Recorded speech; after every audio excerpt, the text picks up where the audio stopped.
مدبر سیاستدان ہے اور بڑا مولانا ایسے شطرنج بچھاتا ہے سیاست کی اور فلاں ڈمکان، لیکن مولانا جیسا سیاستدان جو 1980 سے سیاست میں ہے، 1980 سے، مفتی محمود ان کے والد کے مرنے کے بعد یہ جمعیت علماء آلموسٹ 40 ایئر. جمعیت علماء پاکستان کے مولانا صاحب سربراہ بن گئے اسی دن جس دن ان کے والد فوت ہوئے، اس وقت سے اب تک یہ. لیکن اتنا گھاگ سیاستدان بھی اتنی بات نہیں سمجھ سکا کہ مائنس عمران خان کا مطلب ہے مائنس تحریک انصاف. مائنس عمران خان کا مطلب ایسی تحریک انصاف نہیں ہو سکتی کہ جس میں عمران خان نہ ہو لیکن تحریک انصاف ہو. جب تک عمران خان زندہ ہے کوئی تحریک انصاف میں سے آگے آ کے وزیر اعظم نہیں بن سکتا. اگر عمران خان کو مائنس کرنا تو پھر تحریک انصاف کو مائنس آپ کو کرنا پڑے گا. مولانا صاحب یہاں سے چلے گئے، مولانا صاحب نے پلان بی شروع کیا، ہم نے کہا یہ نہیں چلے گا، وہ پلان بی ختم ہو گیا مولانا صاحب کا. پھر مولانا صاحب نے پلان سی شروع کر دیا ہے جس کا آپ کو پتہ بھی نہیں ہوگا. تو یہ حالت ہے پلان سی کی کہ لوگوں کو پتہ بھی نہیں کہ پلان سی کیا ہے. اور پلان سی یہ ہے کہ جو احتجاج ہے اس کو سڑکوں سے نکال کے ضلعوں تک پھیلایا جائے، یعنی سڑکوں سے اٹھا دیا جائے، سڑکیں کھول دی جائیں اور جو ضلع ہیں ہر ضلع کے باہر احتجاج کیا جائے. تو یہ پلان سی ہے. تو جو پلان بی کی حالت ہے وہ پلان سی کی حالت ہے. اب مسئلہ اس طرح آ رہا تھا کہ مولانا صاحب نے جو سندھ کے اندر احتجاج شروع کیا تھا، سڑکیں بند کی انہوں نے. اب سندھ میں حکومت ہے پیپلز پارٹی کی. اگر آپ سڑک بند کرتے ہیں تو سندھ کے عوام اپنی حکومت کے خلاف کھڑی ہو جائے گی کہ سڑکیں کھلوائیں. اور سڑکیں کون بند کر رہا ہے؟ پیپلز پارٹی کا دوست مولانا فضل الرحمان. اب اگر حکومت پولیس کا استعمال کرتی ہے سڑکیں کھلوانے کے لیے، مولانا کے لوگوں پہ ڈنڈا چلے اور لاٹھی چلے، تو مولانا پیپلز پارٹی سے ناراض ہو جائے گا. اور پیپلز پارٹی زیادہ دیر تک سڑکیں بند کرنے کی اجازت دے نہیں سکتی کیونکہ سڑکیں بند ہوگی تو لوگ پیپلز پارٹی کے خلاف کھڑے ہو جائیں گے. تو مولانا نے پلان بی کا اعلان کر کے بھی اپنی سیاسی میرا خیال ہے جو ان کی نابالغ پن ہے اس کا انہوں نے اظہار کیا. تو ایک تو یہ جو 40 سال سے مولانا کو اتنا جو پاکستان میں سیاست کا ہوا بنا کے دکھایا گیا تھا، ایک تو ثابت ہو گیا کہ یہ نہیں ہے. اور جس طرح مولانا صاحب ہیں اس طرح اور بہت سارے لوگ ہیں جن کو 40 سال سے کو بہت جو ہے نا وہ جن بنا کے دکھایا جاتا ہے، وہ نہیں ہے اس طرح سے. سر ایک سوال پیدا ہوتا ہے کہ آج میں سن رہا تھا کہ مولانا صاحب پریس سے بات کر رہے تھے، وہ کہہ رہے جی مجھے بہت ساری آپشن دی گئی، گورنر بلوچستان، حکومت بلوچستان، گورنر کے پی کے بلوچستان کی حکومت، انہوں نے کہا دوبارہ آپ ری الیکٹ ہو کے آ جائیں. بہت سارے ایسے معاملات تھے، اس پہ آپ کیا کہتے ہیں؟ دیکھیں گورنر جو ہے وہ کس نے لگانا ہوتا ہے؟ گورنر لگانا ہوتا ہے وزیر اعظم نے. تو جس وزیر اعظم کا نام ہے عمران خان، وہ فضل الرحمان کی پارٹی کا گورنر لگائے گا؟ وہ مولانا کس کو بیوقوف بنا رہے ہیں؟ یہ اگر کہا بھی گیا ہے نا تو یہ صرف مولانا کو یہاں سے فارغ کرنے کے لیے کہا گیا تھا. تو عمران خان جمعیت علماء اسلام کا گورنر لگا دے گا بلوچستان میں یا کے پی کے میں، یہ ہو سکتا ہے.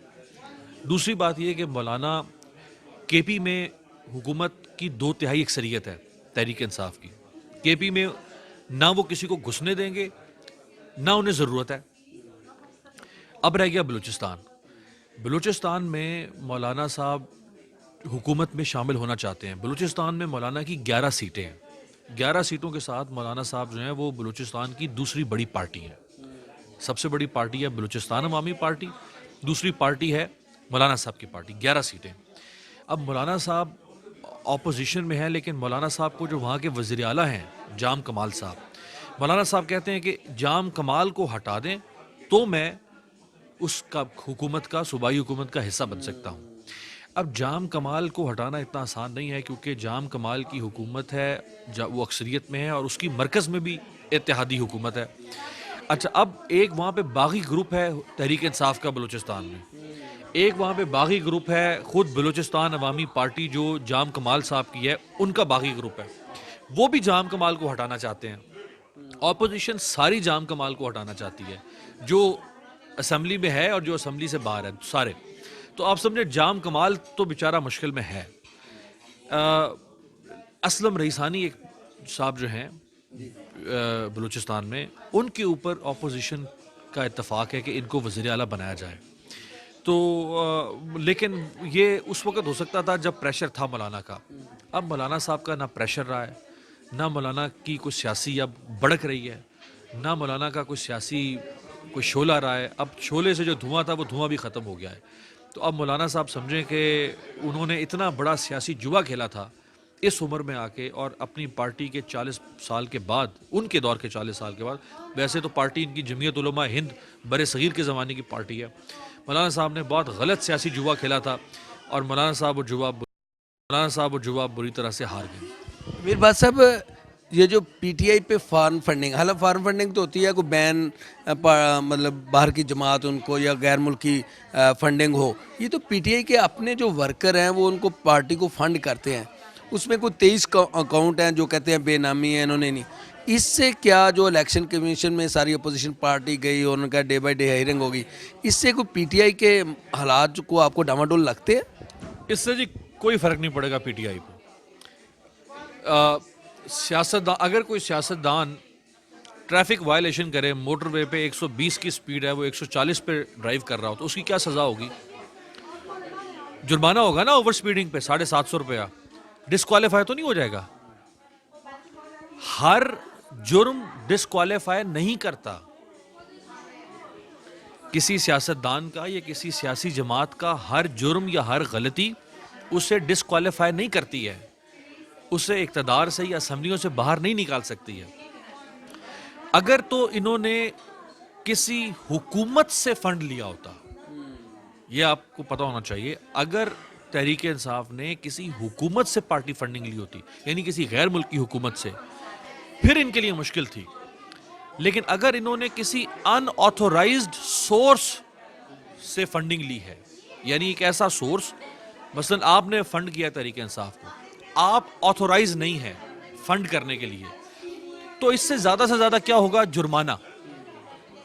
خطرہ نہیں ہے کوئی جو یہ کہہ رہے ہیں نا کہ جی پوری تحریک انصاف ختم ہو جائے گی، سینیٹرز بھی ختم ہو جائیں گے، ایم این اے بھی ختم ہو جائیں گے، ایم پی اے بھی ختم ہو جائیں گے، عمران خان بھی ختم ہو جائے گا، تحریک انصاف ختم ہو جائے گی، عمران خان کو پھر ایک نئے نام سے پارٹی بنانی پڑے گی۔ ایسا کچھ نہیں ہوگا۔ زیادہ سے زیادہ کیا ہوگا کہ اس میں جرمانہ ہو جائے گا۔ اچھا، یہ ثاقب نثار صاحب اس کیس کو 2017 میں شاید انہوں نے اس کیس کو فارغ کر دیا تھا اور کیس کو انہوں نے الیکشن کمیشن کو بھجوا دیا تھا۔ اگر یہ اتنا بڑا کیس ہوتا تو ثاقب نثار ہی اس کیس کو طے کر کے جاتے۔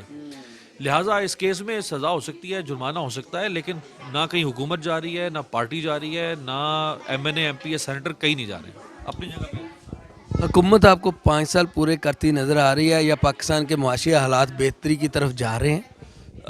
ابھی وزیر خزانہ جو ہیں ڈاکٹر عبدالحفیظ شیخ صاحب، انہوں نے 2-3 دن پہلے، ہم کوئی 6-7 سینئر صحافی تھے،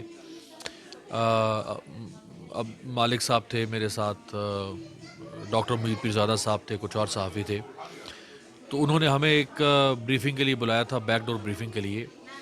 وہ جو کچھ انہوں نے اس میں بتایا وہ تو کسی حد تک تسلی بخش ہے، بہت زیادہ نہیں لیکن کسی حد تک تسلی بخش ہے۔ بہت سی چیزیں بہتر ہو رہی ہیں، لیکن اپوزیشن، میڈیا اور جو ایسا انٹیلیجنشیا ہے جو عمران خان کے خلاف ہے، انہوں نے مل کے ایک ایسا خوف کا ماحول پیدا کر دیا ہے اکانومی سے متعلق کہ جو خوف ہمارے سروں پر زیادہ سوار ہو گیا ہے اور حکومت کی کارکردگی ہمارے سروں پر یا ہمارے دماغ پہ اثر نہیں کر رہی ہے۔ تو ظاہری بات ہے آہستہ آہستہ جب کارکردگی اکانومی کے حوالے سے حکومت کی سامنے آئے گی تو پھر وہ جو خوف ہے اس کو وہ ڈومینیٹ کرے گی۔ ابھی خوف جو ہے وہ زیادہ چھایا ہوا ہے اور حکومت کی کارکردگی نظر نہیں آ رہی ہے۔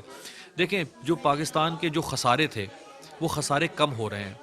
جو گردشی قرضہ ہے پاکستان کا، وہ 2020 کے اینڈ تک کہا جا رہا ہے کہ وہ صرف 25-30% باقی 40% زیادہ سے زیادہ رہ جائے گا، باقی سارا ختم ہو جائے گا۔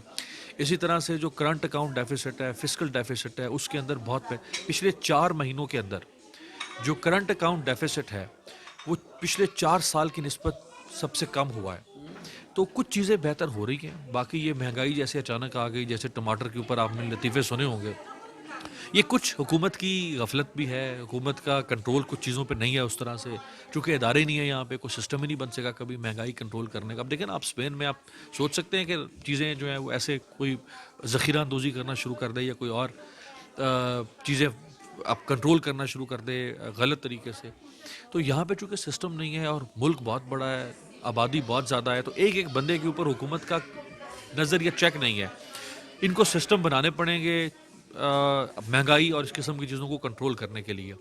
اسی طرح سے آپ کو بتاؤں کہ تقریباً 40 ارب ڈالر کی سرمایہ کاری جو سولر اور ونڈ میں، سولر انرجی اور ونڈ انرجی میں 40 ارب ڈالر کی سرمایہ کاری آ سکتی ہے پاکستان میں، جس کے اوپر حکومت کوشش کر رہی ہے، جس میں جرمنی ہے، جس میں جاپان ہے، کچھ اور ملک ہیں، وہ پاکستان میں یہ پروجیکٹس لانے کے لیے دلچسپی دکھا رہے ہیں۔ اس پہ کافی حد تک پیش رفت ہو چکی ہے۔ 20,000 میگا واٹ بجلی 2025 تک پاکستان کے سسٹم میں داخل کی جائے گی اس کے ذریعے سے۔ کافی جو ہے وہ 2023 تک ہو جائے گی، پھر آگے 2025 تک تقریباً 20,000 میگا واٹ۔ تو کچھ چیزیں ہو رہی ہیں، اکانومی پہ حکومت کو وقت دینا چاہیے، اور جہاں جہاں پہ یہ غلط ہوں وہاں پہ حکومت کے کان کھینچنے چاہیے۔ گورننس نہیں ہے، اگر سسٹم نہیں ٹھیک ہو رہے، اصلاحات نہیں ہو رہی، پولیس ٹھیک نہیں ہو رہی، ہسپتال ٹھیک نہیں ہو رہے، تو اس کے اوپر حکومت کے ساتھ کوئی رعایت نہیں ہونی چاہیے۔ لیکن میرے ذاتی رائے یہ ہے کہ اکانومی جو ہے وہ اتنی جلدی ٹھیک نہیں ہو سکتی، اس کے اوپر اگر ابھی سے ہم شور مچانا شروع کریں گے تو پھر اس کا مطلب ہے کہ ہم صرف اور صرف عمران خان کو گرانا چاہتے ہیں، ہمارا مقصد اکانومی کو ٹھیک کرنا ہے ہی نہیں، کیونکہ اکانومی ٹھیک کرنے کے لیے آپ کو کم از کم 2.5 سے 3 سال چاہیے۔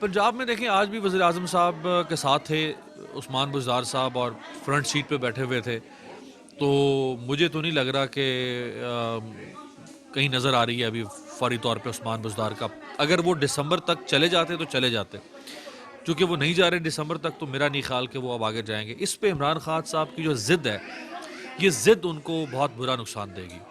عثمان بزدار کسی بھی طرح سے اس قابل نہیں ہے کہ وہ پنجاب کے اندر، پنجاب جس کی 12 کروڑ آبادی ہے، آپ کی اسپین کی کوئی 7.5 کروڑ یا 7 کروڑ آبادی ہوگی، تو پنجاب ایک صوبہ ہے جس کی 12 کروڑ آبادی ہے۔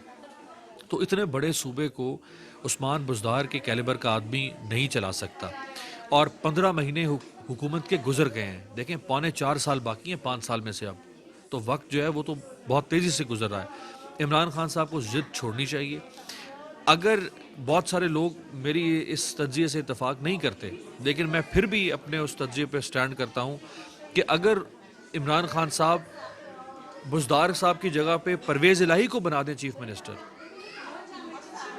تو تحریک انصاف کا جتنا بھی نقصان کرے گا پرویز الہی، اپنی قوافلی کو مضبوط کر کے اور تحریک انصاف کو پیچھے کرنے کے جتنا بھی نقصان کرے گا، وہ نقصان اس نقصان سے پھر بھی کم ہوگا جو نقصان عثمان بزدار کر کے جائے گا 5 سال میں۔ کیونکہ قوافلی جو ہے وہ 2023 کے الیکشن میں اکیلے الیکشن کبھی بھی نہیں لڑ سکتی۔ وہ پنجاب میں اپنے آپ کو جتنا بھی مضبوط کر لے پرویز الہی یا چودھری برادران، ان کو 2023 کے الیکشن میں پھر بھی تحریک انصاف کے ساتھ الائنس بنانا پڑے گا۔ تو جب آپ الائنس بناتے ہیں تو اس کا مطلب ہے دونوں کا نفع بھی ایک ہوتا ہے، دونوں کا نقصان بھی ایک ہوتا ہے۔ تو اگر قوافلی جیتتی ہے تو فائدہ کس کو ہوگا؟ الٹیمیٹلی تحریک انصاف کو۔ جیسے اگر آج تحریک انصاف جیتی ہے تو قوافلی کو سیٹیں بھی ملی، انہوں نے سیٹ ایڈجسٹمنٹ کی، اور آج ان کے منسٹر بھی ہیں وفاق میں، چودھری صاحب خود چیف اسپیکر بھی ہیں پنجاب اسمبلی کے۔ تو اگر یہ دونوں مل کے کام کرتے ہیں، کیونکہ آپ کا مقصد ہونا چاہیے پرفارم کرنا۔ اگر آپ یہ دیکھیں گے کہ جی پرویز الہی آئے گا اور وہ ہماری پارٹی کو کاٹ دے گا، اس لیے ہمیں پرویز الہی کو چیف منسٹر نہیں بنانا، تو اس سے آپ کو نقصان ہوگا۔ آپ پرویز الہی کے ساتھ چیزوں کو ڈیسائیڈ کر سکتے ہیں، آپ اس کے ساتھ معاہدہ کر سکتے ہیں، آپ 2023 کے الیکشن کی اس کے ساتھ وہ کر سکتے ہیں، ایک منشور طے کر سکتے ہیں کہ ہم نے کیسے لڑنا ہے 23 کا الیکشن۔ لیکن میرا خیال ہے کہ عثمان بزدار سے بہتر اگر آپ کو پی ٹی آئی میں اور کوئی نہیں ملتا، اگر ہے تو لے آئیں، اگر نہیں ملتا تو خدا کے لیے پرویز الہی کو چیف منسٹر بنا دیں، کیونکہ پرویز الہی نے جو کام کیے تھے 5 سال میں، وہ پاکستان میں 72 سالوں میں کسی چیف منسٹر نے نہیں کیے۔ سر آخری سوال یہ ہے کہ اوورسیز پاکستانی یہاں پہ انویسٹمنٹ کر رہے ہیں، جیسے میں نے عرض کیا کہ چوہدری امانت حسین مہر صاحب، انہوں نے لاہور میں ایم ایم عالم روڈ پہ ایک کندس اسپانوی مارک ہے، ٹریڈ ہے، اس کو یہاں پہ انٹروڈیوس کروایا۔ اس کے حوالے سے اگر آپ کچھ کہنا چاہیں۔ بڑی خوش آئند بات ہے، جس طرح آپ یہ بتا رہے ہیں مہر صاحب کا۔ اسی طرح سے امجد عزیز مالوی صاحب ہیں پیرس میں، بہت بڑے بزنس مین ہیں پاکستانی وہاں پہ، ان کا اپنا چارٹرڈ ان کے پاس جیٹ ہے۔ مالوی صاحب جو ہیں ان کا آرگینک بزنس ہے وہاں پہ، آرگینک سبزیاں، آرگینک فروٹ وغیرہ۔ تو وہ میاں منشا جو ایم سی بی کے مالک ہیں، اور کچھ اور پاکستانی جو بزنس مین ہیں، ان کے ساتھ مل کے جو جیسے ہمارے ہاں سبزی منڈی ہوتی ہے، یا فروٹ منڈیاں ہوتی ہیں، اس طرح جو یورپ کی شاید سب سے بڑی یا دوسرے نمبر پہ جو بڑی منڈی ہے وہ فرانس میں ہے، وہ اس منڈی کو پاکستان میں متعارف کروانا چاہتے ہیں، یعنی اس طرز کی. تو بہت سارے لوگ ہیں جو پاکستان میں پیسہ لانا چاہ رہے ہیں، پیسہ آ بھی رہا ہے، جو ریمیٹنس ہے وہ بڑی ہے پاکستان کے اندر. یہ جو آپ بتا رہے ہیں میر صاحب کا، یہ میں ان کو مبارکباد دیتا ہوں، امانت حسین میر صاحب، میں مبارکباد دیتا ہوں ان کو.